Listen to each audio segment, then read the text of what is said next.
मध्यकालीन भारतीय इतिहास के अंतर्गत जो है मूल तौर पर हम लोगों को 712 ईस्वी से 1707 ईस्वी तक की घटनाओं को पढ़ना होता है। मध्यकालीन भारतीय इतिहास के अंतर्गत मूल तौर पर हम लोगों को 712 ईस्वी से 1707 ईस्वी के बीच तक की घटनाओं के विषय में पढ़ना होता है। यह जो कालखंड है, इस कालखंड में कई सारे राजवंश के शासकों ने शासन किया। तो इस कालखंड के अंतर्गत जो चैप्टर हमें पढ़ना होता है, मतलब जो हमारा पाठ्यक्रम है, जो हमारा सिलेबस है, उस सिलेबस से सबसे पहले हम आपको अवगत करवाते हैं। अगर आपने नोट खरीद रखा है, अगर आपके समक्ष नोट है, तो आप नोट पलटिएगा और नोट में विषय सूची आप देखिएगा। विषय सूची आप देखेंगे। देखिए, मूल तौर पर विषय सूची आप देख पा रहे हैं। चलिए, मध्यकालीन भारतीय इतिहास में मूल तौर पर हमें 10 चैप्टर को पढ़ना होता है। जो 10 चैप्टर को पढ़ना होता है, उसमें पहला चैप्टर होता है मध्यकालीन भारतीय इतिहास का स्रोत, दूसरा इस्लाम धर्म का उदय, तीसरा अरबी मुसलमानों का भारत पर आक्रमण, चौथा तुर्कों का आक्रमण, पांचवा दिल्ली सल्तनत, छठा विजयनगर और बहमनी साम्राज्य, सातवां भक्ति और सूफी आंदोलन, आठवां मुगल, नौवां सूरवंश और 10वां मराठा। तो मूल तौर पर यह आपका सिलेबस है जो मध्यकालीन भारतीय इतिहास है। मध्यकालीन भारतीय इतिहास में जो हम लोग 712 ईस्वी से लेकर 1707 ईस्वी तक की घटनाओं को पढ़ेंगे, इसमें हमें यही 10 चैप्टर को पढ़ना है। यही 10 चैप्टर हमको पढ़ना है। मध्यकालीन भारतीय इतिहास के स्रोत, इस्लाम धर्म का उदय, अरबी मुसलमानों का आक्रमण, तुर्कों का आक्रमण, दिल्ली सल्तनत के बाद विजयनगर और बहमनी साम्राज्य, भक्ति और सूफी मुगल काल, सूर्यवंश और मराठा साम्राज्य। तो अब इन 10 चैप्टरों को पढ़ना है, लेकिन इन 10 चैप्टरों में जो 2 सबसे महत्वपूर्ण चैप्टर है, पहला दिल्ली सल्तनत और दूसरा हम देखें तो दूसरा आपको मुगल काल। मूल तौर पर मध्यकालीन भारतीय इतिहास में यही 2 सेगमेंट को देखना होता है। अधिकतर चांस यह रहता है कि प्रश्न यहीं से आए, प्रश्न यही 2 चैप्टर से आए, लेकिन यह जरूरी नहीं है कि प्रश्न यही 2 चैप्टर से आए, बल्कि प्रश्न अन्य चैप्टरों से भी जो है आपको आ सकते हैं। और एक बात यह भी है कि यह जो मध्यकालीन भारतीय इतिहास है, इसमें मूलतः मुस्लिम शासकों ने शासन किया है। जैसे कुतुबुद्दीन ऐबक, इल्तुतमिश, बलबन, अलाउद्दीन खिलजी, मोहम्मद बिन तुगलक, खिज्र खां, सिकंदर लोदी, इब्राहिम लोदी, बाबर, अकबर, जहांगीर, औरंगजेब, ये सभी मुस्लिम शासक हुए। ये सभी जो है आपको मुस्लिम शासक हुए। तो जो मूलतः आपको इस अवधि के दौरान शासन हुआ है, मुस्लिमों के द्वारा शासन हुआ, मुसलमानों के द्वारा शासन हुआ है, जिस कारण इस कालखंड को इस्लामी कालखंड भी कहा जाता है। तो सबसे पहले हम लोगों को यहां पर इस्लाम धर्म के विषय में जानना है। और जो पहला चैप्टर को भी हम जानेंगे। ऐसा नहीं है कि पहला चैप्टर हम आपको नहीं पढ़ाएंगे, सब चीज पढ़ाएंगे। तो ये जो कालखंड है, इसे इस्लामी कालखंड कहा जाता है। इस्लामी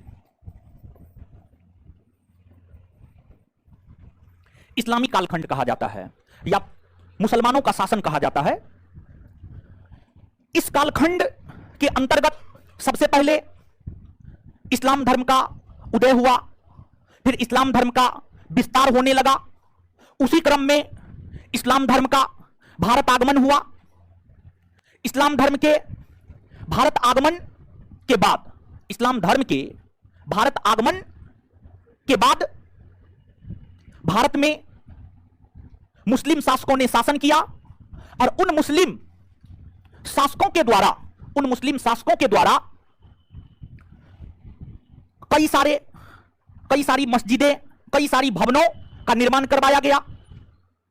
मुस्लिम शासकों के दरबार में अलग अलग विद्वान रहते थे, उन्होंने अलग अलग पुस्तकों की रचना की। मुस्लिम शासकों के शासनकाल के दौरान कई सारे विदेशी यात्रियों का आगमन हुआ। उन विदेशी यात्रियों ने अपना यात्रा वृत्तांत लिखने का काम किया। ये कड़ी जोड़िएगा थोड़ा सा, ठीक है, कड़ी जोड़ करके चलिएगा ताकि आपको समझ करके याद रखने में आसानी हो। देखिए, जब आप पहला चैप्टर को देखेंगे तो जो हम लोगों का पहला चैप्टर है वह है आपको चैप्टर है हम लोगों का पहला चैप्टर है वह है आपको मध्यकालीन भारतीय इतिहास का स्रोत। मध्यकालीन भारतीय इतिहास का स्रोत।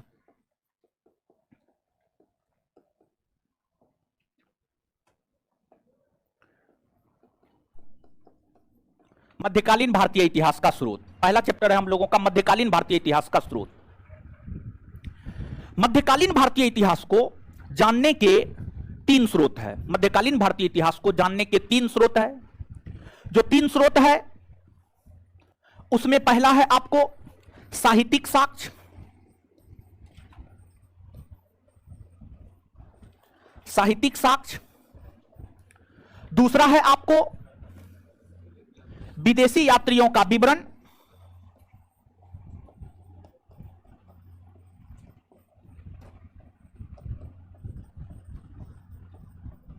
विवरण। और फिर तीसरा है आपको पुरातात्विक स्रोत। पुरातात्विक स्रोत।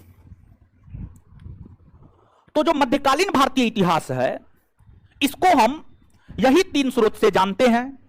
एक साहित्यिक, दूसरा विदेशी यात्रियों का विवरण और तीसरा पुरातात्विक स्रोत। तीसरा पुरातात्विक स्रोत।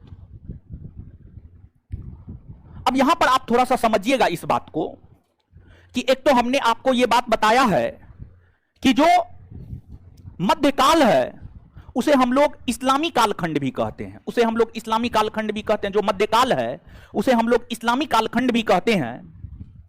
तो इस्लामी कालखंड इसलिए कहते हैं क्योंकि मुसलमानों ने शासन किया है। तो सबसे पहले तो इस्लाम धर्म की स्थापना ना हुई होगी।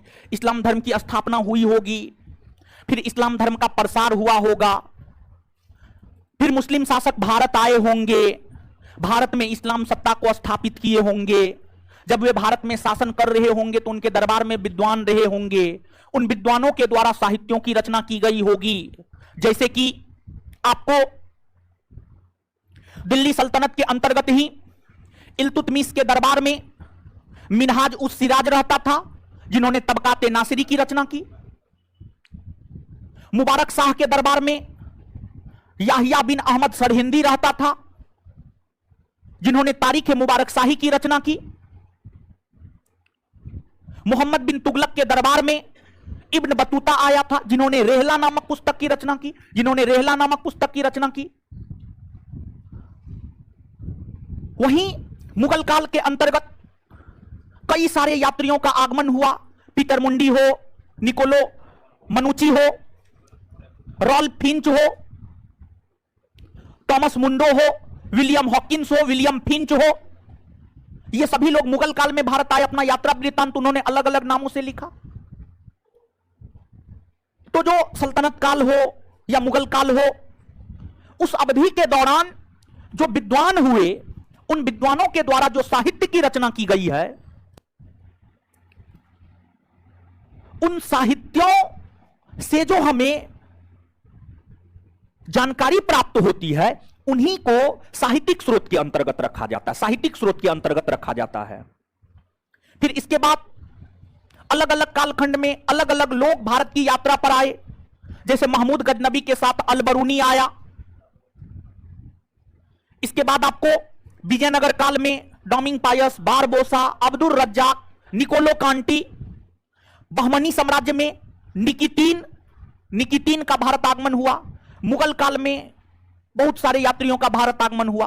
उन्होंने अपने यात्रा वृत्तांत को लिखा है। उससे जो हमें जानकारी प्राप्त होती है उसे ही विदेशी यात्रियों का विवरण। फिर पुरातात्विक स्रोत की अगर हम बात करें तो दिल्ली सल्तनत के अंतर्गत जो अलग अलग शासक हुए, जैसे कि कुतुबुद्दीन ऐबक ने कुतुब मीनार की नींव रखी, ढाई के झोपड़े का निर्माण करवाया। बलबन ने लाल महल का निर्माण करवाया। गयासुद्दीन तुगलक ने तुगलकाबाद के किले का निर्माण करवाया। फिर आपको शाहजहां के द्वारा आगरा में ताजमहल का निर्माण करवाया गया। अकबर के द्वारा फतेहपुर सीकरी में कई सारे भवनों का निर्माण करवाया गया। औरंगजेब के द्वारा महाराष्ट्र के औरंगाबाद के क्षेत्र में कई सारे मस्जिद और भवनों का निर्माण करवाया गया। तो ये जो आपको मस्जिद हुआ, भवन हुआ, सिक्का हुआ। दिल्ली सल्तनत के अंतर्गत अलग अलग सुल्तान अलग अलग प्रकार के सिक्का चलाए। मुगल काल के अंतर्गत अलग अलग बादशाह अलग अलग प्रकार के सिक्का चलाए। तो जो सिक्का हो गया, मस्जिद हो गया, भवन हो गए, इन सभी से जो हमें मध्यकालीन भारतीय इतिहास के विषय में जानकारी प्राप्त होता है, उन्हीं सब चीजों को पुरातात्विक स्रोत के अंतर्गत रखा जाता है।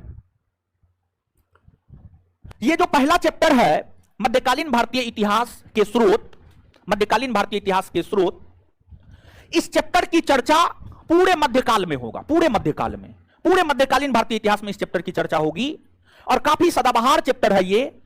हमने प्रयास यह किया है कि जितनी भी महत्वपूर्ण साहित्य है मध्यकालीन, जितने भी महत्वपूर्ण यात्री है मध्यकालीन, जितने भी महत्वपूर्ण पुरातात्विक स्रोत है मध्यकालीन, उन सभी को एक जगह हमने इकट्ठा कर दिया है। और इन चीजों को आपको याद रखना है, ये याद रखने वाला है, ठीक है। हर चीज को, पूरा साहित्य हमने एक जगह कर दिया है, चाहे सल्तनत कालीन हो, मुगल कालीन हो। विदेशी यात्रियों का विवरण एक जगह कर दिया है, पुरातात्विक स्रोत हमने एक जगह कर दिया है। तो अब आपका काम यह है कि आपको इसको याद रखना है। समझिए, आपको इसको याद रखना है।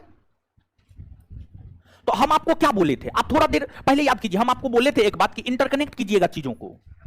हम आपको इसके बाद बोले हैं, सबसे पहले इस्लाम धर्म की स्थापना हुई होगी। सबसे पहले इस्लाम धर्म की स्थापना हुई होगी। स्थापना के बाद इस्लाम धर्म का प्रसार हुआ होगा। उसी प्रसार के क्रम में इस्लाम धर्म का भारत आगमन हुआ होगा और फिर इस्लामी सत्ता भारत में स्थापित हुई होगी। और जब इस्लामी सत्ता भारत में स्थापित हुई होगी तो उसी दौरान साहित्य की रचना हुई होगी, विदेशी यात्रियों का आगमन हुआ होगा, भवनों का निर्माण, मस्जिदों का निर्माण, सिक्कों का प्रचलन हुआ होगा। तो इस कड़ी को आप जोड़ पा रहे हैं? हाय। इसके बाद अब समझिएगा, यहां पर हम दूसरा चैप्टर में इस्लाम धर्म का उदय दे दिए हैं, कोई दिक्कत नहीं है। तो इस्लाम धर्म के उदय के विषय में सबसे पहले हम लोग समझते हैं, इस्लाम धर्म के उदय के विषय में समझते हैं। और जहां तक पहला चैप्टर की बात है, पहला चैप्टर की चर्चा लगभग हर चैप्टर में होगा, हर चैप्टर में पहला चैप्टर की चर्चा होगी। तो अब समझिएगा, आप लोग नोट छोड़िए, नोट घर पर पढ़ने के लिए, जब हम बोलेंगे देखने के लिए देखिए, नोट घर पे पढ़ने के लिए मिला है। आप नोट देखिएगा, इधर उधर कीजिएगा, फिर इंटरकनेक्ट नहीं कर पाइएगा, ठीक है, फिर कोई फायदा नहीं होगा। इस्लाम धर्म,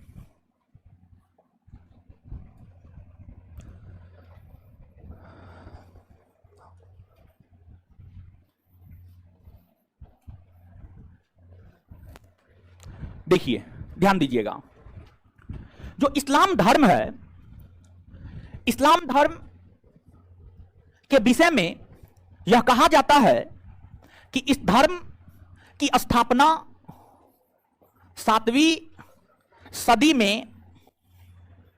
सदी में पैगंबर हजरत मोहम्मद साहब, पैगंबर हजरत मोहम्मद साहब के द्वारा किया गया। और इस धर्म की स्थापना पैगंबर हजरत मोहम्मद साहब के द्वारा सऊदी अरब के क्षेत्र में किया गया था। सऊदी अरब,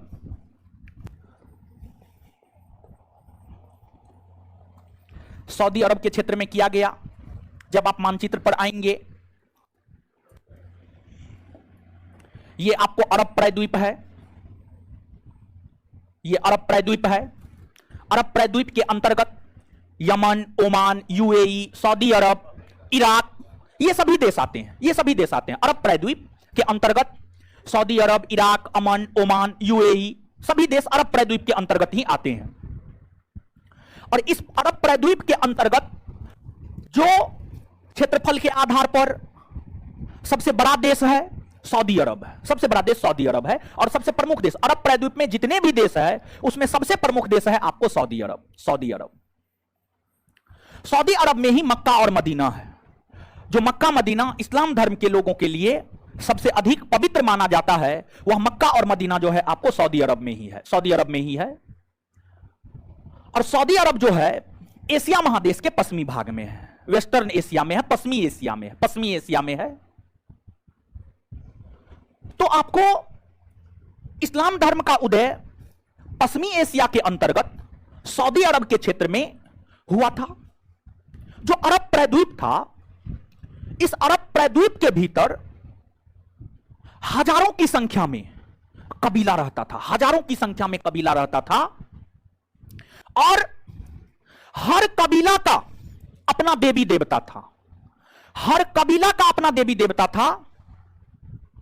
और ये जो कबीलाई समाज था, ये कबीलाई समाज अलग अलग देवी देवता की पूजा किया करता था, उनकी अलग अलग रीति रिवाज हुआ करती थी, ये लोग मूर्ति पूजा किया करते थे। तमाम प्रकार की कुरीतियां ये कबीलाई समाज में विद्यमान था, बहुत सारी कुरीतियां ये कबीलाई समाज में विद्यमान था। जो हजारों की संख्या में कबीला थे, उन कबीलों में ही एक कुरैश कबीला भी था, कुरैश कबीला। और अरब प्रायद्वीप के अंतर्गत जो कुरैश कबीला था, कुरैश कबीला में ही पैगंबर हजरत मोहम्मद साहब का जन्म सऊदी अरब के मक्का में 570 ईस्वी में हुआ था।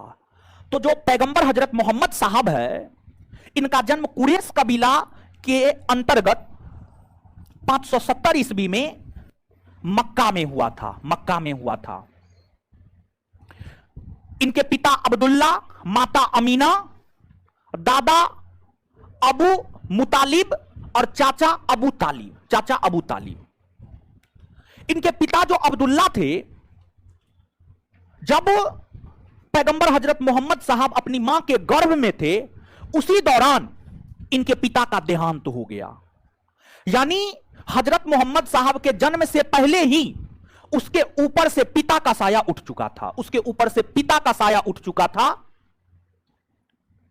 जिस कारण हजरत मोहम्मद साहब का पालन पोषण अगर हम देखें, तो हजरत मोहम्मद साहब का पालन पोषण उनके चाचा के द्वारा किया गया था। चाचा, नोट में दादा लिख दिया गया है, समझ गए, दादा लिख दिया गया, नोट में सुधार करवा देंगे। सुनिए ना बात, तो आप लोग यही ना दिक्कत है भाई, महाराज अजीब हाल है। शांत रहिए, ठीक है, एकदम तुरंत तक बका जाते हैं। अरे कम से कम रहने दीजिए, कम से कम घर पे जाकर के देखिएगा, याद आएगा तो सुधार लीजिएगा, नहीं याद आएगा गलतियां याद रख लीजिएगा, समझे। सुनिए अब, तो पैगंबर हजरत मोहम्मद साहब के पिता अब्दुल्ला, माता अमीना, जब हजरत मोहम्मद साहब अपनी मां के गर्भ में ही थे, उसी दौरान उनके पिता का देहांत हो गया। मतलब जन्म से पहले ही हजरत मोहम्मद साहब के ऊपर पिता का साया खत्म हो चुका था, जिस कारण उनका पालन पोषण उनके चाचा अबू तालिब ने किया। उनका पालन पोषण उनके चाचा अबू तालिब ने किया। और जब पैगंबर हजरत मोहम्मद साहब मात्र 6 वर्ष के थे, तो उनकी माता अमीना का निधन हो गया। मतलब बचपन में ही उनसे माता और पिता दोनों का छत्र छाया समाप्त हो गया। बहुत गरीबी में अपना जीवन हजरत मोहम्मद साहब ने गुजारा था। दाने दाने को तरसते थे हजरत मोहम्मद साहब, और बकरी चराया करते थे। वे अपने जीवन के प्रारंभिक दौर में बकरी चराया करते थे। बकरी समझते हैं ना? हाँ, बकरी चराया करते थे। और ध्यान दीजिएगा, बाद के दिनों में जाकर के उन्होंने व्यापार करना शुरू कर दिया था। छोटा छोटा व्यापार, समझिए, छोटा छोटा व्यापार करना शुरू कर दिया था। और अपनी योग्यता के बल पर एक व्यापारिक मंडल का वो नेतृत्वकर्ता बन गया था। व्यापार में उनकी काफी रुचि थी। और हजरत मोहम्मद साहब जब 25 वर्ष की अवस्था में थे, तो उन्होंने एक विधवा धनवान व्यापारी महिला के साथ विवाह किया, और उस महिला का उम्र 40 वर्ष। पैगंबर हजरत मोहम्मद साहब स्वयं 25 वर्ष के थे, और 25 वर्ष की अवस्था में 40 वर्ष की महिला के साथ विवाह किए। खादीजा नाम था उसका, खादीजा नामक विधवा धनवान व्यापारी महिला के साथ हजरत मोहम्मद साहब ने विवाह किया। हजरत मोहम्मद साहब के कई संतान हुए, 6 संतान हुए थे टोटल। ठीक है, टोटल 6 संतान थे, कई संतान नहीं, 6 संतान थे टोटल। हजरत मोहम्मद साहब विवाह के बाद, समझे, विवाह के बाद जो है हजरत मोहम्मद साहब संतान उत्पत्ति के पश्चात, जिस प्रकार से अगर आपने प्राचीन भारतीय इतिहास पढ़ा है, महात्मा बुद्ध महावीर स्वामी को याद कीजिए। महात्मा बुद्ध और महावीर स्वामी दोनों गृहस्थ जीवन में प्रवेश कर गए, मतलब विवाह कर लिए। इसके बाद संतान की उत्पत्ति हो गई, उसके बाद गृह का त्याग किए। उसी प्रकार से हजरत मोहम्मद साहब भी विवाह कर लिए, संतान की उत्पत्ति कर लिए, व्यापार कर लिए, सब चीज कर लिए, और जब सब चीज से थक गए तब अल्लाह की खोज में चले गए, मतलब ईश्वर की खोज में चले गए, देवता की खोज में चले गए। मतलब उनको लगा ये सब क्या है, ये सब तो सब लोग कर रहा है, विवाह सब कोई कर रहा है, संतान उत्पत्ति सब कर रहा है, व्यापार सब कोई कर रहा है, हम कुछ अलग करने के लिए पैदा हुए हैं। और फिर हजरत मोहम्मद साहब ज्ञान प्राप्ति को लेकर मक्का के निकट ही एक हीरा नामक गुफा था, हीरा नामक गुफा में तपस्या करने लगे, समझ गए। तो जो हजरत मोहम्मद साहब है, मक्का के हीरा नामक गुफा में, देखिए ध्यान दीजिएगा, यहां पर इस बात को बताएंगे, लेकिन उससे पहले एक चीज सुनिएगा। आपको जैसे कुछ प्रश्न हमने देखे हैं कि जैसे एक प्रश्न है मीराबाई और महात्मा बुद्ध में क्या समानता है, एक प्रश्न हमने ये देखा है कि अजात शत्रु, कालाशोक, अशोक, कनिष्क में क्या समानता है। इस प्रकार के बहुत सारे प्रश्न हमने देखे हैं। तो हजरत मोहम्मद साहब स्वयं 25 वर्ष के थे और 25 वर्ष की अवस्था में 40 वर्ष की महिला के साथ विवाह किए। खादीजा नाम था उसका, खादीजा नामक विधवा धनवान व्यापारी महिला के साथ हजरत मोहम्मद साहब ने विवाह किया। हजरत मोहम्मद साहब के कई संतान हुए, 6 संतान हुए थे टोटल, ठीक है, टोटल 6 संतान थे, कई संतान नहीं, 6 संतान थे टोटल। हजरत मोहम्मद साहब विवाह के बाद, समझे, विवाह के बाद जो है हजरत मोहम्मद साहब संतान उत्पत्ति के पश्चात, जिस प्रकार से अगर आपने प्राचीन भारतीय इतिहास पढ़ा है, महात्मा बुद्ध महावीर स्वामी को याद कीजिए। महात्मा बुद्ध और महावीर स्वामी दोनों गृहस्थ जीवन में प्रवेश कर गए, मतलब विवाह कर लिए।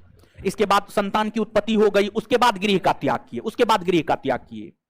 उसी प्रकार से हजरत मोहम्मद साहब भी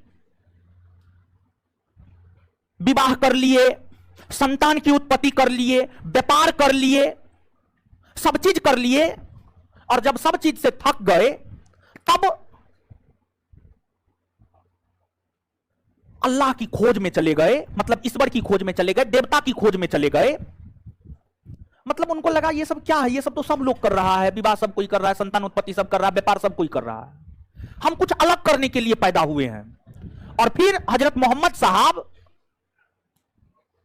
ज्ञान प्राप्ति को लेकर मक्का के निकट ही एक हीरा नामक गुफा था, हीरा नामक गुफा में तपस्या करने लगे, समझ गए। तो जो हजरत मोहम्मद साहब है, मक्का के हीरा नामक गुफा में, देखिए ध्यान दीजिएगा, यहां पर इस बात को बताएंगे, लेकिन उससे पहले एक चीज सुनिएगा।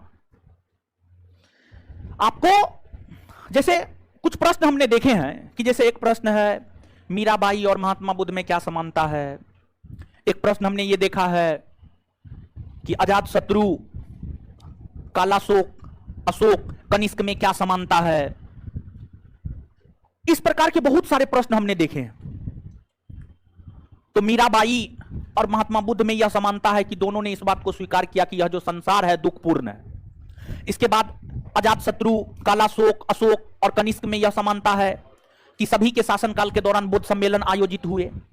उसी प्रकार से आपसे यह बात पूछा जा सकता है कि पैगंबर हजरत मोहम्मद साहब, महात्मा बुद्ध, महावीर स्वामी में क्या समानता है। तो तीनों में समानता यही है कि सबसे पहले गृहस्थ जीवन में प्रवेश किए और संतान उत्पत्ति कर लिए, तब ज्ञान प्राप्ति के लिए ना है जी समानता। तीनों तो वही किए हैं, शादी विवाह कर लिए, संतान उत्पत्ति कर लिए, तब लगा कि अब कुछ और करना चाहिए, तो कुछ और करने लगे अपना। समझ गए? तो ये समानता हुआ कि नहीं हुआ?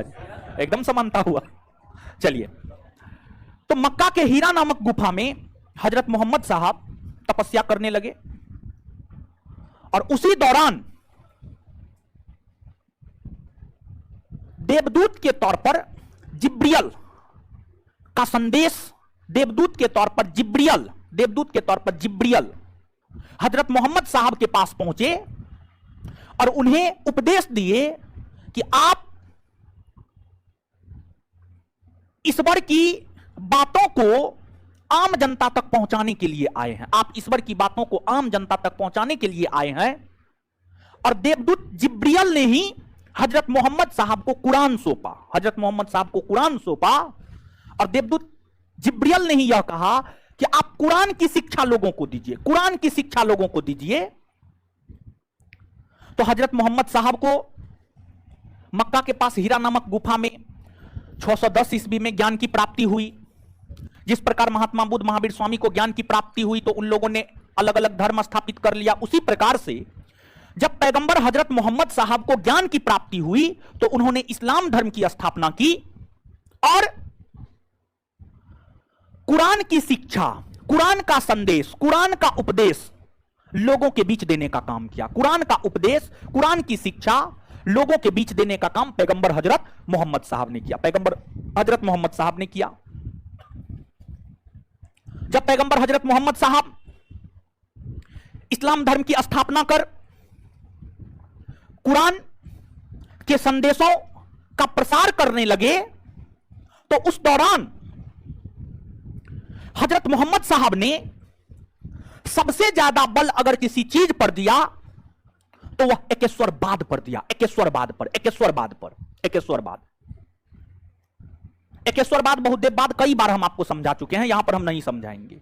जिस प्रकार जैन धर्म का जो सबसे मूल तत्व है वह आपको अहिंसा है, उसी प्रकार से इस्लाम धर्म का जो सबसे मूल तत्व है वह एकेश्वरवाद है, एकेश्वरवाद। हजरत मोहम्मद साहब का यह मानना था कि हमें सिर्फ और सिर्फ एक अल्लाह की इबादत करनी है, अल्लाह की इबादत करनी है, उसके अलावा अन्य किसी की इबादत हमें नहीं करनी है। तो वो जहां से बिलोंग करते थे वहां पर हजारों की संख्या में कबीला थे, हर कबीला का अपना अलग देवी देवता था, तो हर कबीला अपना अलग देवी देवता की पूजा करते थे। उस बीच में जाकर के हजरत मोहम्मद साहब करने लगे, ना ये जो आप लोग कर रहे हैं ना ये गलत है, ये जो आप लोग गलत ना है ये गलत है, ये नहीं करना है, सिर्फ एक अल्लाह की इबादत करनी है। सबकी कबीला जो है मारने के लिए उसको दौड़ा, किसको? हजरत मोहम्मद साहब को, हजरत मोहम्मद साहब को। यानी हजरत मोहम्मद साहब का विरोध हुआ और हजरत मोहम्मद साहब को जब ज्ञान की प्राप्ति हुई तो उन्होंने यह सोचा कि सबसे पहले हम अपनी जन्म स्थली में ही इस धर्म का प्रचार प्रसार करते हैं। लेकिन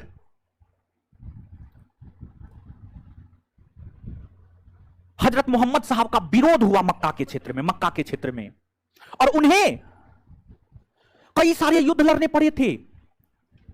हजरत मोहम्मद साहब जब मक्का के क्षेत्र में इस्लाम धर्म का प्रसार कर रहे थे, मक्का के क्षेत्र में इस्लाम धर्म का प्रसार कर रहे थे,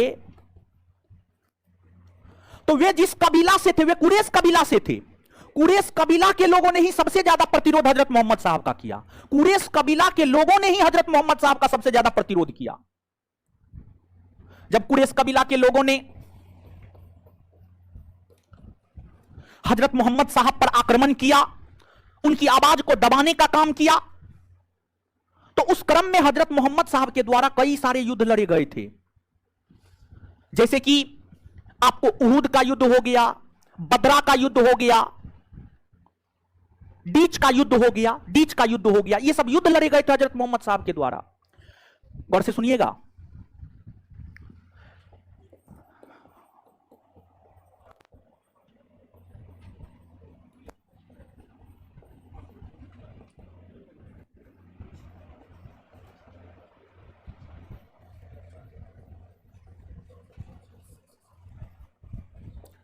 जब हजरत मोहम्मद साहब को ज्ञान प्राप्ति हुई तो ज्ञान प्राप्ति के बाद हजरत मोहम्मद साहब मक्का के क्षेत्र में सबसे पहले अपने कबीला में इस्लाम धर्म का प्रसार करना शुरू किए। तो कुरैश कबीला के लोगों ने ही हजरत मोहम्मद साहब पर आक्रमण कर दिया, और जब आक्रमण कर दिया तो हजरत मोहम्मद साहब उन लोगों के साथ युद्ध लड़े।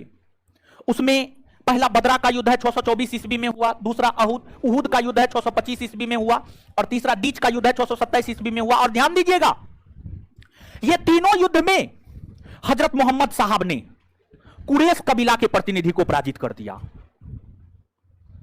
मतलब हजरत मोहम्मद साहब कुरैश कबीला पर अपना प्रभुत्व स्थापित कर लिया। सब युद्ध में कुरैश कबीला के प्रतिनिधि को पराजित कर दिया, तो स्वाभाविक सी बात है, अधिकार हो गया उसका। हजरत मोहम्मद साहब इस्लाम धर्म के प्रसार के लिए युद्ध की नीति भी अपनाई, मित्रवत नीति भी अपनाई। जो जैसे माना उसको वैसे मनाने का काम हजरत मोहम्मद साहब किए, और अपनी दूरदर्शिता, योग्यता और नीतियों के बल पर हजरत मोहम्मद साहब ने इस्लाम धर्म का प्रचार प्रसार किया। लेकिन इन सभी के बावजूद मक्का के लोग हजरत मोहम्मद साहब को मक्का में रहने नहीं दिए, और अंततः हजरत मोहम्मद साहब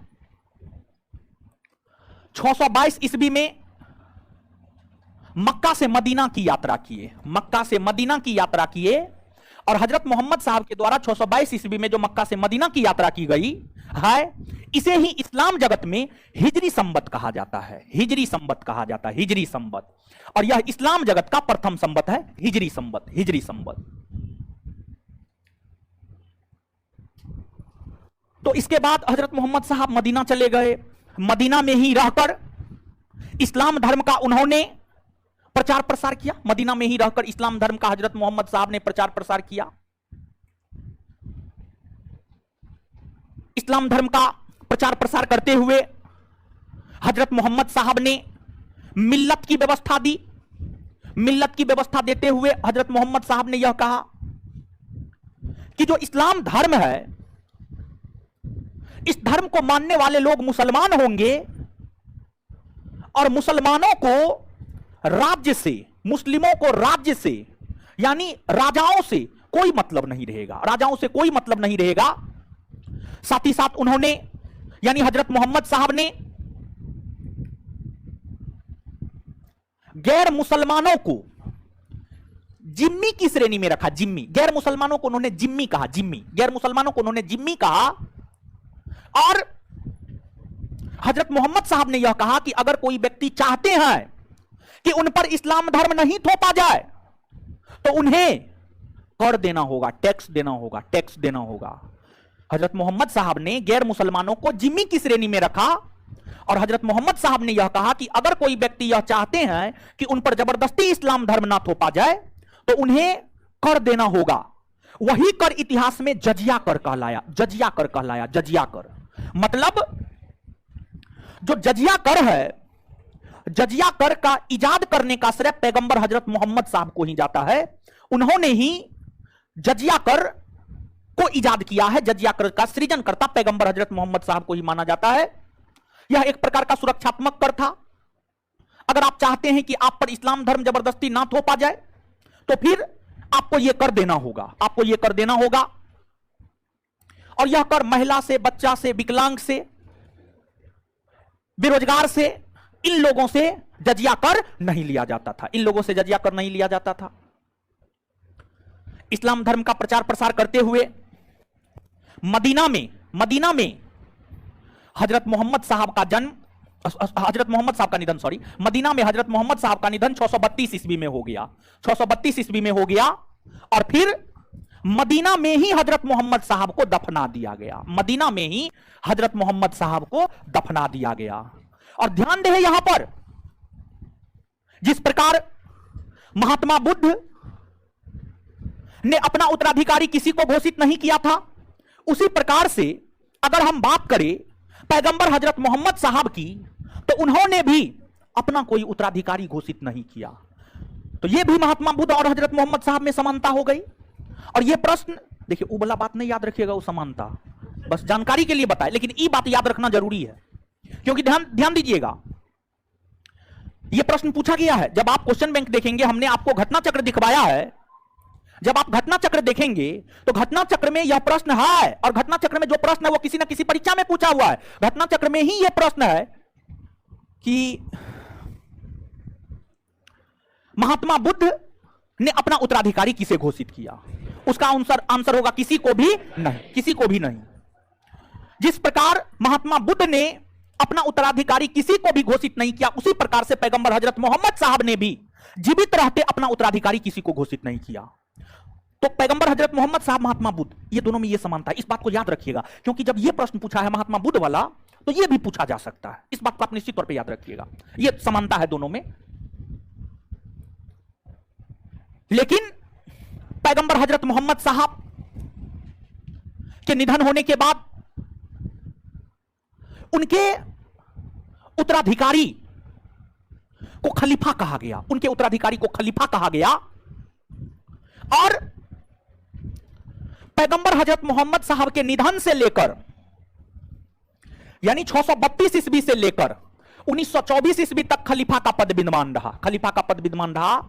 इस अवधि के दौरान सैकड़ों की संख्या में खलीफा हुए, लेकिन उन खलीफाओं का कोई ऐतिहासिक महत्व नहीं है।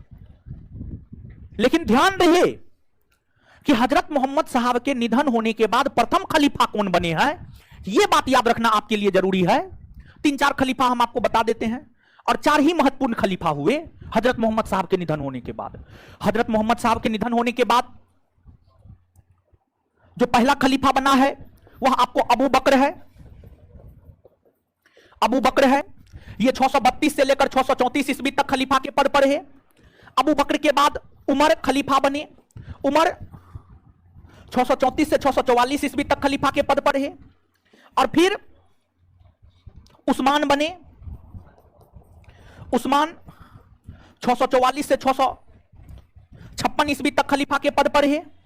और उस्मान के बाद अली बने। उस्मान के बाद अली बने, और अली 656 से 661 ईस्वी तक खलीफा के पद पर है। और ध्यान रहे, इसके बाद इस्लाम धर्म कई वंशों में बट गया। उमैया वंश और भी कई प्रकार के वंश की चर्चा आपको देखने को मिलेगा।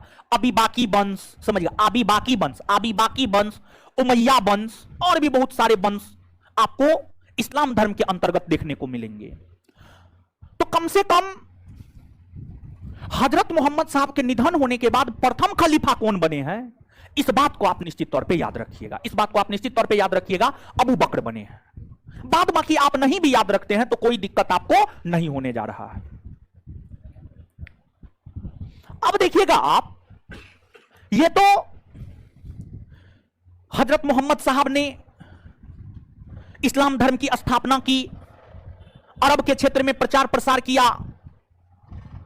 अरब के क्षेत्र में, अरब प्रायद्वीप के क्षेत्र में जब इस्लाम धर्म का प्रचार प्रसार बृहद स्तर पर होने लगे,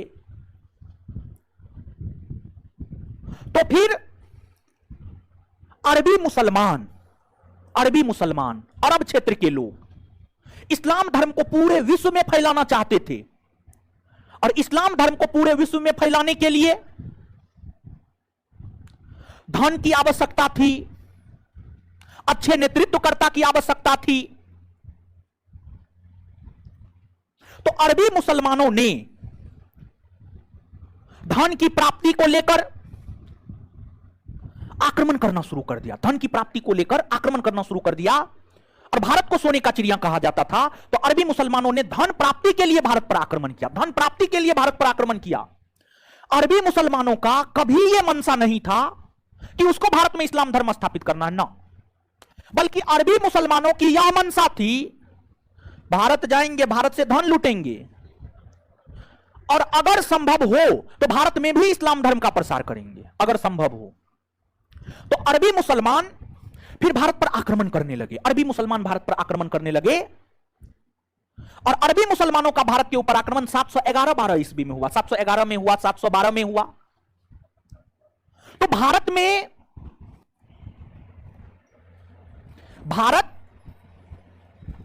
जो पहली बार मुसलमानों का आगमन हुआ है, पहली बार मुसलमानों का जो भारत में आगमन हुआ है, या इस्लाम धर्म का जो आगमन हुआ है वह करने का श्रेय अरबी मुस्लिम को जाता है, अरबी मुसलमान को जाता है, अरबी मुसलमान को, अरबी मुसलमान। तो भारत में सर्वप्रथम इस्लाम धर्म के प्रवेश करने का श्रेय अरबी मुसलमानों को जाता है, अरबी मुसलमानों को जाता है। अरबी मुसलमानों ने ही सबसे पहले भारत में आने का काम किया।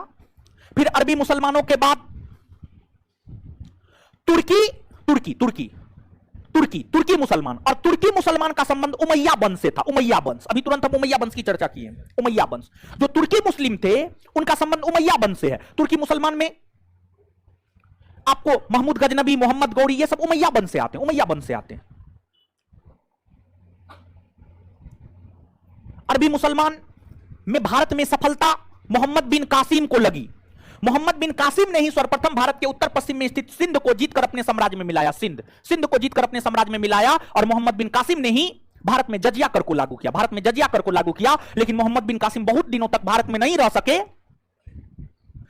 और मोहम्मद बिन कासिम अरबी मुसलमान था। अरबी मुसलमानों ने जो भारत पर आक्रमण किया, वह आक्रमण सिर्फ सिंध तक ही सीमित रह गया।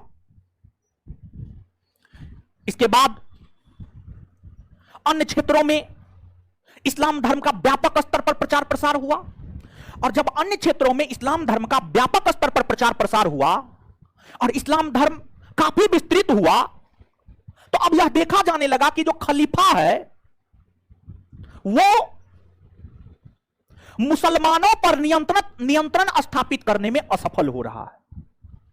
मुसलमानों पर नियंत्रण स्थापित होने में असफल हो रहा है। इसके बाद संपूर्ण इस्लामी साम्राज्य को कई प्रांतों में बांट दिया गया, और उन प्रांतों को ही सल्तनत कहा गया, सल्तनत कहा गया, सल्तनत कहा गया।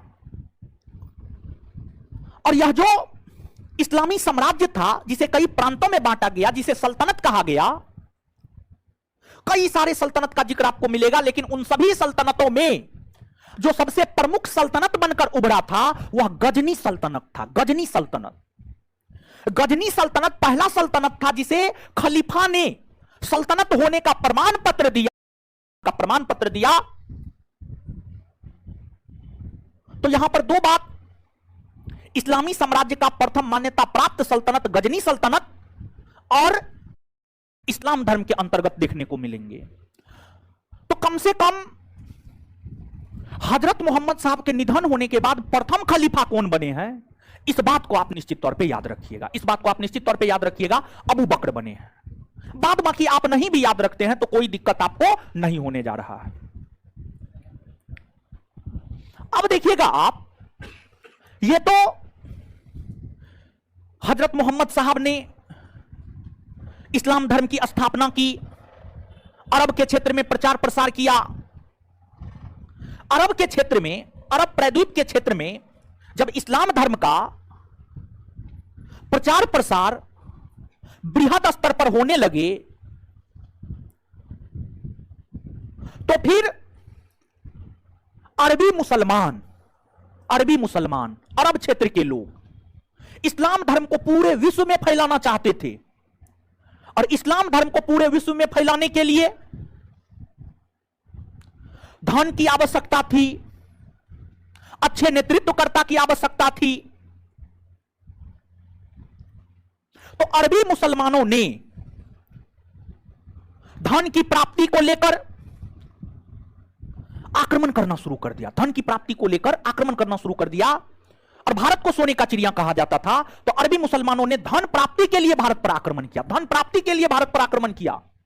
अरबी मुसलमानों का कभी यह मंशा नहीं था कि उसको भारत में इस्लाम धर्म स्थापित करना है, ना, बल्कि अरबी मुसलमानों की यह मंशा थी, भारत जाएंगे, भारत से धन लूटेंगे, और अगर संभव हो तो भारत में भी इस्लाम धर्म का प्रसार करेंगे, अगर संभव हो।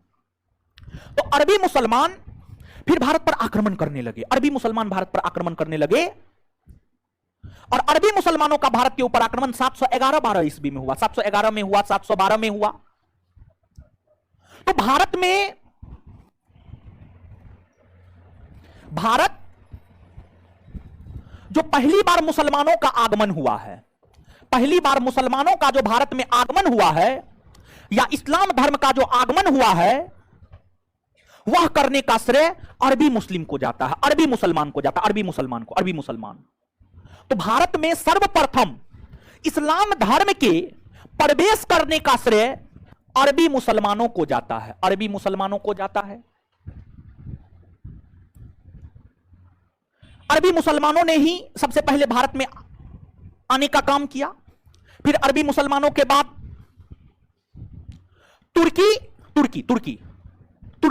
मुसलमान, और तुर्की मुसलमान का संबंध उमैया वंश से था, उमैया वंश। अभी तुरंत हम उमैया वंश की चर्चा की है। उमैया वंश, जो तुर्की मुस्लिम थे उनका संबंध उमैया वंश से है। तुर्की मुसलमान में आपको महमूद गजनबी, मोहम्मद गौरी, ये सब उमैया वंश से आते हैं, उमैया वंश से आते हैं।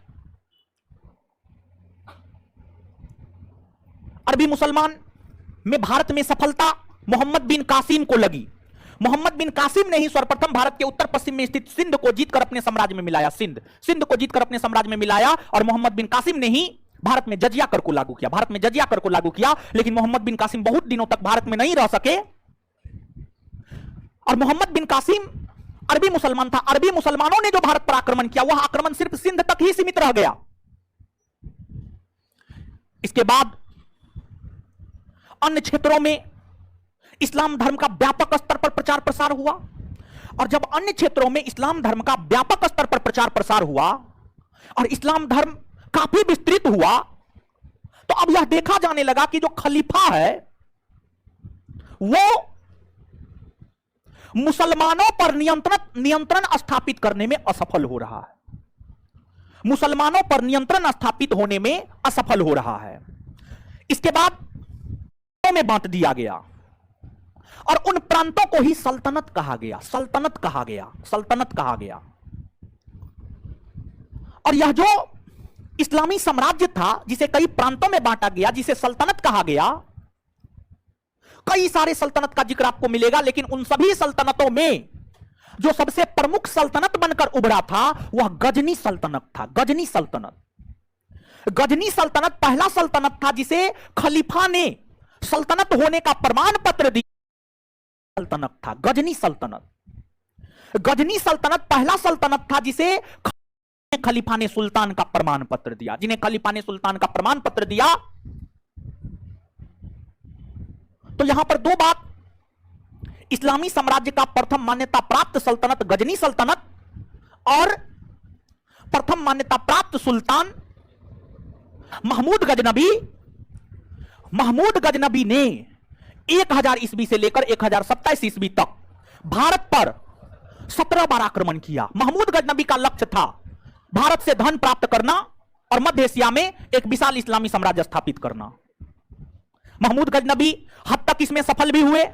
महमूद गजनबी के बाद मोहम्मद गौरी ने भारत पर 1175 से लेकर 1205 ईस्वी तक लगातार आक्रमण किए, और मोहम्मद गौरी ने 1192 के तराइन के द्वितीय युद्ध में पृथ्वीराज चौहान को पराजित किया, और उसी युद्ध से भारत में इस्लामी सत्ता की स्थापना हुई मानी जाती है। कालांतर में जाकर मोहम्मद गौरी के निधन होने के बाद मोहम्मद गौरी के गुलाम कुतुबुद्दीन ऐबक ने 1206 ईस्वी में दिल्ली सल्तनत की स्थापना की, और दिल्ली सल्तनत के अंतर्गत 5 राजवंश के शासकों ने शासन किया: गुलाम वंश, खिलजी वंश, तुगलक वंश, सैयद वंश और लोधी वंश। सैयद वंश और लोधी वंश, यहां तक हम आपको लाए हैं। अब देखिएगा, यहां पर जब क्वेश्चन बैंक हमने देखा, उन सभी चीजों को हमने नोट में शामिल कर दिया है।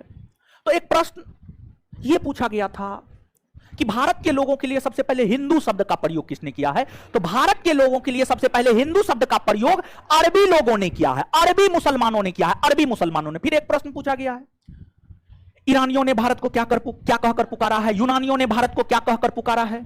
तो यूनानियों ने भारत को इंडिया कहा है, यूनानियों ने भारत को इंडिया कहा है। यूनान देखिए यूरोप महादेश में है, और यूरोप महादेश के लोगों का भाषा अंग्रेजी, और भारत का अंग्रेजी इंडिया, भारत का अंग्रेजी इंडिया, इंडिया। तो यूनानी लोगों ने भारत को इंडिया कहा है, और ईरानी लोगों ने भारत को हिंदुस्तान कहा है। हिंदुस्तान, 3 फैक्ट हमने आपको यहां पर बताया है। भारत के लोगों के लिए हिंदू शब्द का प्रयोग सबसे पहले अरबी लोगों ने या अरबी मुसलमानों ने, यूनानियों ने भारत के लिए इंडिया, ईरानियों ने हिंदुस्तान, ईरानियों ने हिंदुस्तान। तो ये सब फैक्ट है, इसको आपको याद रखना है, परीक्षा में पूछा गया है, ये सब आगे भी पूछा जा सकता है। और ध्यान दीजिएगा, जो अपना देश भारत है, जब हम भारत और सऊदी अरब की बात करते हैं तो भारत के कौन भाग में सऊदी अरब है? पूरब में, पश्चिम में, दक्षिण में, उत्तर में? उत्तर है, दक्षिण है, पूरब है, पश्चिम। तो भारत के पश्चिम में सऊदी अरब है। भारत के पश्चिम में सऊदी अरब है। यही कारण है कि जो भारत के मुसलमान है वे जब नमाज अदा करते हैं तो पश्चिम की ओर मुंह करके नमाज अदा करते हैं। और भारत के मुसलमान पश्चिम की ओर मुंह करके नमाज अदा इसलिए करते हैं क्योंकि सऊदी अरब जहां इस्लाम धर्म की उत्पत्ति हुई है वह भारत के पश्चिम में है। और इसके लिए एक टेक्निकल शब्द किबला का प्रयोग किया जाता है। किबला, भारतीय मुसलमान पश्चिम की ओर मुंह करके नमाज पढ़ते हैं, इसे किबला कहा जाता है। क्या कहा जाता है? किबला। हजरत मोहम्मद साहब को जब ज्ञान की प्राप्ति हुई थी तो उन्होंने अपने उपदेश में कई प्रकार की बातें की, जैसे कि एकेश्वरवाद पर उन्होंने बल दिया था, मूर्ति पूजा का विरोध किया। हजरत मोहम्मद साहब ने ही यह बात कही कि एक सच्चे मुसलमान को 5 बार नमाज अदा करना चाहिए एक दिन में। एक सच्चे मुसलमान को 5 बार नमाज अदा करना चाहिए। फिर हजरत मोहम्मद साहब ने ही यह बात कही है कि तीर्थ यात्रा पर लोगों को जाना चाहिए, तीर्थ यात्रा पर लोगों को जाना चाहिए। यह तमाम प्रकार की बातें हजरत मोहम्मद साहब के द्वारा कही गई थी। तो यह सब फैक्ट है, इसको याद रखिएगा। अब देखिएगा, अब हम लोग आते हैं, चैप्टर नंबर 2 खत्म हो गया है। अब हम लोग चैप्टर नंबर 1 पर पुनः लौटते हैं। ठीक है, देखिए हर चीज को इंटरकनेक्ट करके हम पढ़ा रहे हैं, समझिएगा चीजों को। और चैप्टर नंबर 1 की चर्चा तो हर चैप्टर में होगी। ठीक है, देखिएगा। तो इस्लाम धर्म की स्थापना हुई, अरबी मुसलमान भारत में आए, वे सिंध तक सीमित रह गए। तुर्की मुसलमान आए, तुर्की मुसलमान में 2 महमूद गजनबी, मोहम्मद गौरी। महमूद गजनबी तो भारत को लूटा, मोहम्मद गौरी ने भारत में इस्लामी सत्ता को स्थापित किया। तो अब जब आपको महमूद गजनबी आए थे तो महमूद गजनबी के साथ अलबरूनी भारत आया था। महमूद गजनबी के साथ अलबरूनी भारत आया था। कौन भारत आया था? अलबरूनी। अलबरूनी भारत आया था।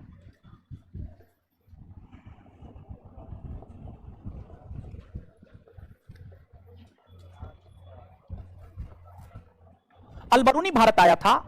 मध्य एशिया के अंतर्गत ख्वारिज्म के रहने वाले थे अलबरूनी। ख्वारिज्म में इनका जन्म हुआ था। अलबरूनी का मूल नाम अबू रेहान था। महमूद गजनबी के साथ भारत आए थे। इन्होंने लंबे अवधि तक भारत में रहने का काम किया और भारत प्रवास के दौरान इन्होंने भारतीय धर्म ग्रंथ जैसे पुराण हो गया, वेद हो गया, भगवत गीता हो गया, इन सभी का अध्ययन इन्होंने किया। पूरे वैश्विक जगत में अलबरूनी प्रथम मुसलमान हुए जिन्होंने भारतीय धर्म ग्रंथों का अध्ययन किया। जिन्होंने भारतीय धर्म ग्रंथों का अध्ययन किया, क्वेश्चन बैंक देखेंगे तो यह क्वेश्चन आपको मिल जाएगा। तो भारतीय धर्म ग्रंथ का अध्ययन करने वाला जो प्रथम मुसलमान है वह अलबरूनी है। अबू रेहान इसका मूल नाम था। इन्होंने आपको किताबुल हिंद या तारीकुल हिंद, किताबुल हिंद या तारीकुल हिंद नामक ग्रंथ की रचना की, जिससे हमें 11वीं सदी के भारत के विषय में जानकारी प्राप्त होता है, जिस वजह से किताबुल हिंद को 11वीं सदी का दर्पण कहा जाता है। 11वीं सदी का दर्पण कहा जाता है। फिर इसके बाद मोहम्मद गौरी के ही गुलाम कुतुबुद्दीन ऐबक ने दिल्ली सल्तनत की स्थापना की। दिल्ली सल्तनत के अंतर्गत कुतुबुद्दीन ऐबक से लेकर के इब्राहिम लोदी तक कई सारे सुल्तान हुए। उन सुल्तानों का संबंध किसी न किसी विद्वान से है, जैसे कि इल्तुतमिश के दरबार में मिनहाज उस सिराज रहता था, जिन्होंने तबकात नासिरी की रचना की। फिर इसके बाद जो है आपको जो इब्न बतूता है, मोहम्मद बिन तुगलक के दरबार में आया था, उन्होंने किताबुल रेहला की रचना की। फिर आपको फिरोज शाह तुगलक के द्वारा अपनी जीवनी लिखी गई। जियाउद्दीन बर्नी के द्वारा कई सारी ग्रंथें लिखी गई है। तो इन सभी ग्रंथों से हमें कहीं ना कहीं मध्यकालीन भारतीय इतिहास के विषय में जानकारी प्राप्त होता है। समझ गए? तो अब देखिएगा, अब आपको करना क्या है? आपको कुछ नहीं करना है, आपको करना यही है कि याद करना है। तो अब देखिए, आप जो है सबसे पहले चैप्टर नंबर 2 को पढ़िए। Chapter number 2।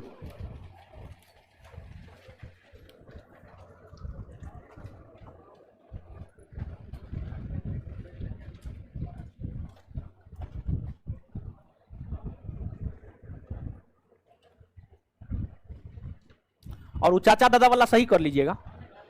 हाँ, चाचा उसका पालन पोषण किया था, चाचा।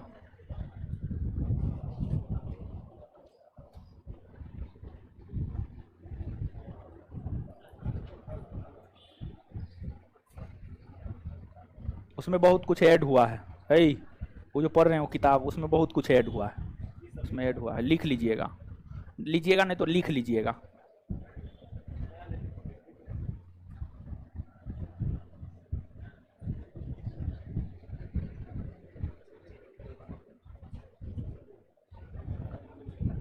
नोट पढ़िए, मुंह मेरा मत देखिए, नोट पढ़िए।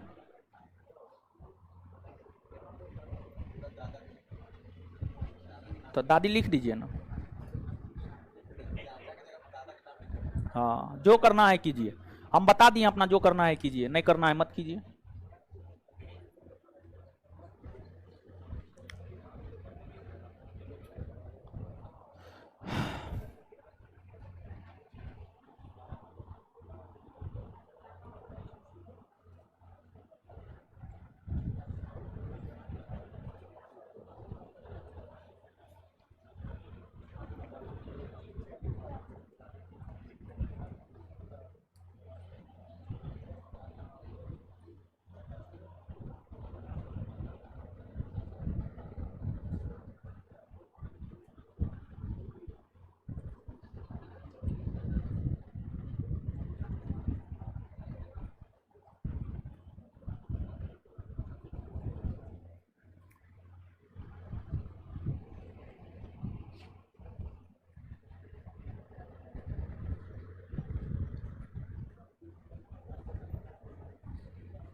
नीचे से एक आध गो लाइन लिखिए तो हम लिखाते हैं।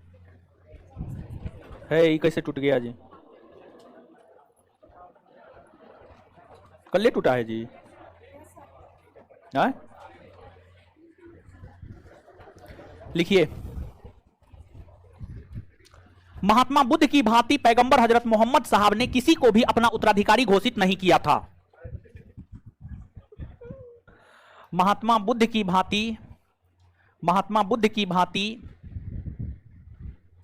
महात्मा बुद्ध की भांति पैगंबर हजरत मोहम्मद साहब ने महात्मा बुद्ध की भांति पैगंबर हजरत मोहम्मद साहब ने पैगंबर हजरत मोहम्मद साहब ने किसी को भी अपना उत्तराधिकारी घोषित नहीं किया था।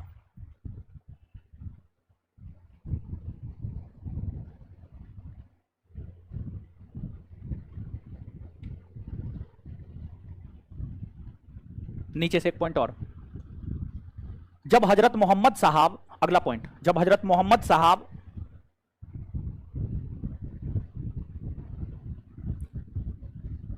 कुरैश कबीला के बीच जब हजरत मोहम्मद साहब कुरैश कबीला के बीच इस्लाम धर्म का प्रसार कर रहे थे,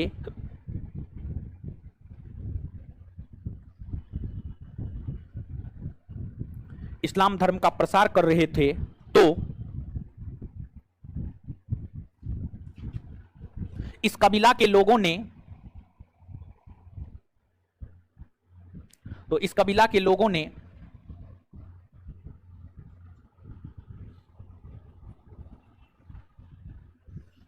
हजरत मोहम्मद साहब तो इस कबीला के लोगों ने हजरत मोहम्मद साहब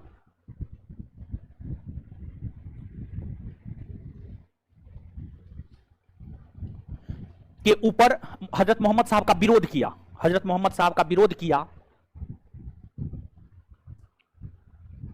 इस कड़ी में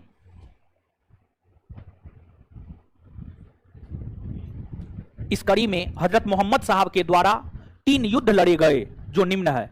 इस कड़ी में हजरत मोहम्मद साहब के द्वारा 3 युद्ध लड़े गए जो निम्न है। इस कड़ी में हजरत मोहम्मद साहब के द्वारा 3 युद्ध लड़े गए जो निम्न है। इस कड़ी में हजरत मोहम्मद साहब के द्वारा 3 युद्ध लड़े गए जो निम्न है। इस कड़ी में हजरत मोहम्मद साहब के द्वारा 3 युद्ध लड़े गए जो निम्न है।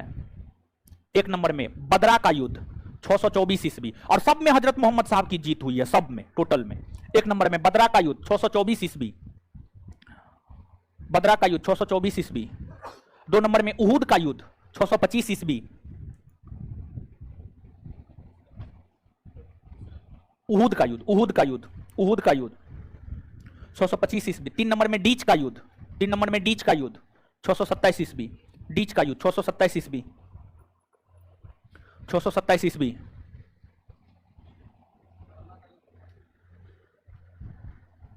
है हाँ हुआ है।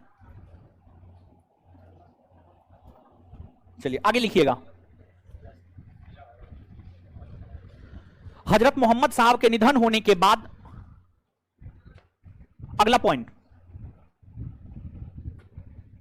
अगला पॉइंट नहीं लिख पाए हैं क्या? पिछला पॉइंट पूरा नहीं कर पाए? हो गया है। चलिए अगला लिखिएगा। हजरत मोहम्मद साहब के निधन होने के बाद,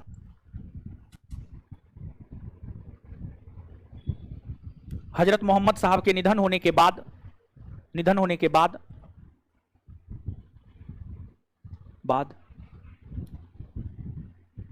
क्रमशः 4 महत्वपूर्ण कबीला, 4 महत्वपूर्ण खलीफा, क्रमशः 4 महत्वपूर्ण खलीफा, क्रमशः 4 महत्वपूर्ण खलीफा, क्रमशः 4 महत्वपूर्ण खलीफा बने हैं। अब क्रमवार तरीका से लिख दीजिए, क्रमशः लिख दिए हैं तो फिर कम तो हो गया।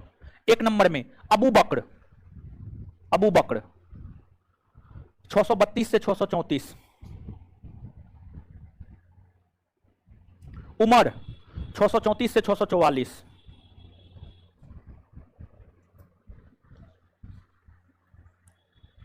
उस्मान 644 से 656, उस्मान 644 से 656, अली 656 से 661, अली 656 से 661, अली 656 से 661। और ध्यान दीजिएगा, कुछ चीज और समझिएगा। देखिए, जब हजरत मोहम्मद साहब का निधन हो गया ना, तो उनके निधन होने के बाद जो है, आपको इस्लाम धर्म 2 संप्रदाय में बंट गया, शिया और सुन्नी। इस्लाम धर्म के अंतर्गत वैसे लोग जिन्होंने हजरत मोहम्मद साहब के कथनी और करनी को शब्दशः स्वीकार किया, उसे सुन्नी कहा गया। और हजरत मोहम्मद साहब के दामाद थे मोहम्मद अली, मोहम्मद अली, मोहम्मद अली की शिक्षा में जो विश्वास किया उसको शिया कहा गया, उसको शिया कहा गया, शिया कहा गया। तो सुनिएगा ध्यान से, हजरत मोहम्मद साहब के निधन होने के बाद इस्लाम धर्म 2 संप्रदाय में बटा था, एक शिया और दूसरा सुन्नी, दूसरा सुन्नी। सुन्नी हजरत मोहम्मद साहब के कथनी करनी का जो शब्दशः पालन किया वो सुन्नी कहलाए, और हजरत मोहम्मद साहब के दामाद मोहम्मद अली की शिक्षाओं में जो विश्वास किया वे शिया कहलाए। शिया और सुन्नी के बीच करबला के मैदान में युद्ध हुआ था, जिसे करबला का युद्ध कहा जाता है, और इस करबला के युद्ध में भारी संख्या में शिया लोग मारे गए थे। उसी के स्मरण में प्रत्येक वर्ष मुहर्रम पर्व मनाया जाता है, और उस अवसर पर तजिया निकाला जाता है, तजिया निकाला जाता है। मुहर्रम के अलावा जो हजरत मोहम्मद साहब है, उनके जन्म दिवस को ईद ए मिलाद उन नबी के रूप में मनाया जाता है। हाल फिलहाल में 2-3 दिन पहले मनाया गया है, 2-3 दिन पहले मनाया गया है। ईद ए मिलाद उन नबी के रूप में मनाया जाता है, समझ गए? तो ये सब बात भी है, आप इसको याद रखिएगा। चलिए आइए तो अब एक बार मेरे साथ नोट बंद कीजिए, जल्दी 2 मिनट में याद कीजिए फटाक से, नहीं तो जैसे मोबाइल तोड़े आपको तोड़ देंगे।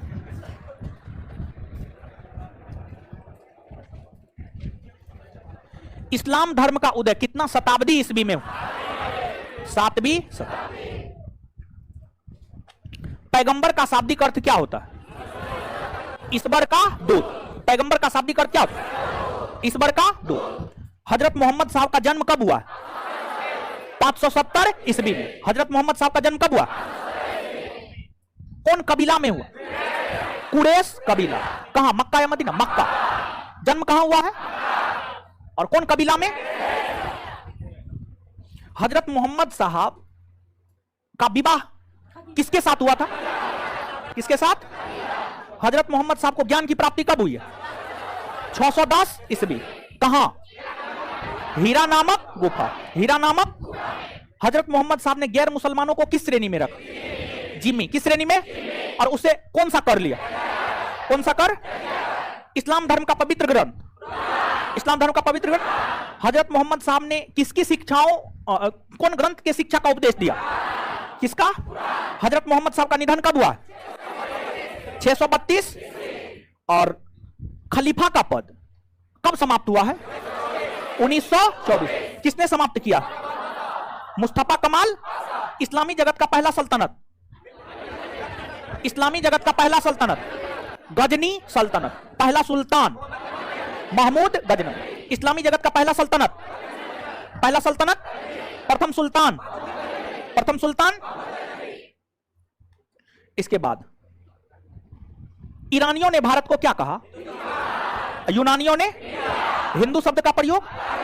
भारत के मुसलमान किस ओर मुंह करके नमाज पढ़ते? किस ओर?